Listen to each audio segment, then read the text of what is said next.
Father Abraham, the father of all Israelites, all Christians, and even all Muslims, is called, he believes, to betray all fatherhood by sacrificing the son of his old age, the heir to the promised blessings, to the land and posterity.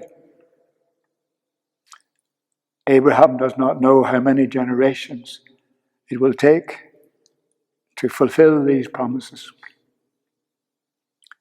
He is the first to respond to the call of this timeless God, whose projects will take thousands of years to accomplish. Knowing as we do now the millions of years that it has taken the universe to develop, we know that God is not in a hurry. We know, and Abraham knew, that it is hard to learn patience and trust. What Abraham had most needed was a son, born at last to Sarah when it seemed impossible. Never a more desired or cherished son. As the boy grew, Abraham couldn't fail to know that petty kings and rulers around him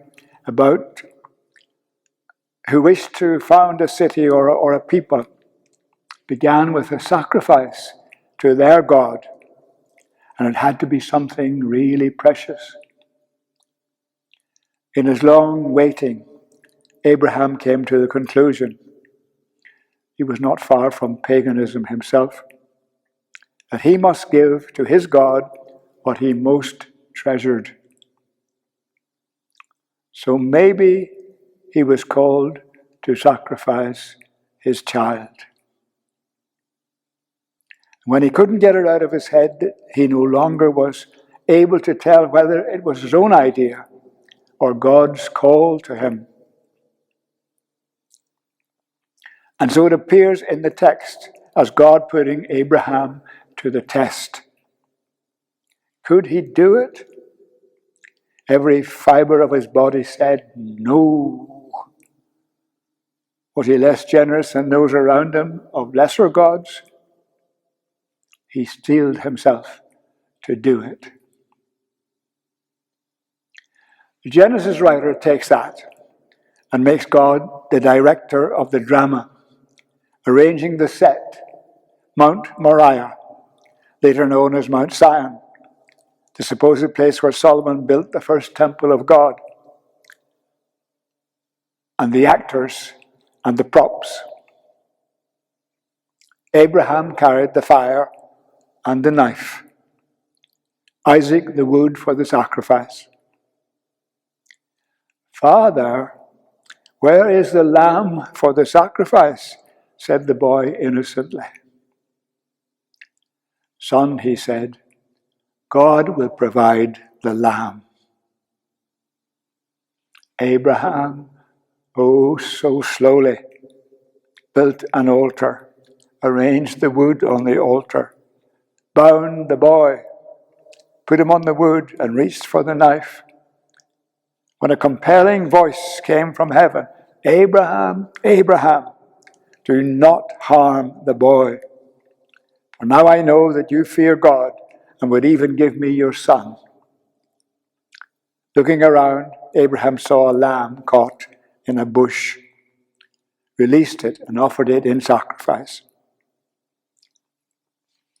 And God repeated the promises to him that he would have descendants as many as the stars of heaven or the grains of sand on the seashore. We learn some things from this reading.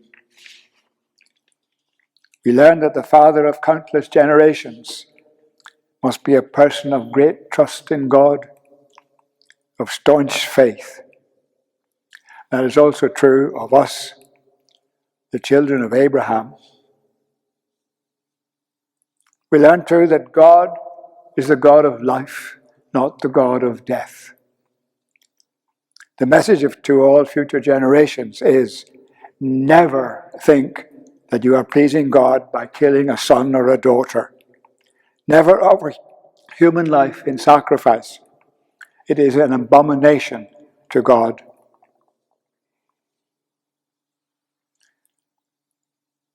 Such a sacrifice God could only ask of himself, and that only once.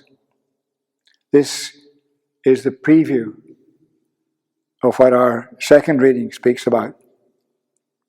For God so loved the world that he gave his only Son, so that everyone who believes in him may not perish, but may have eternal life.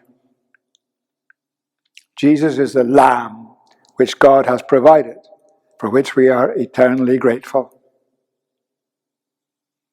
Lastly, it raises the question, what do we offer to God in our Eucharist?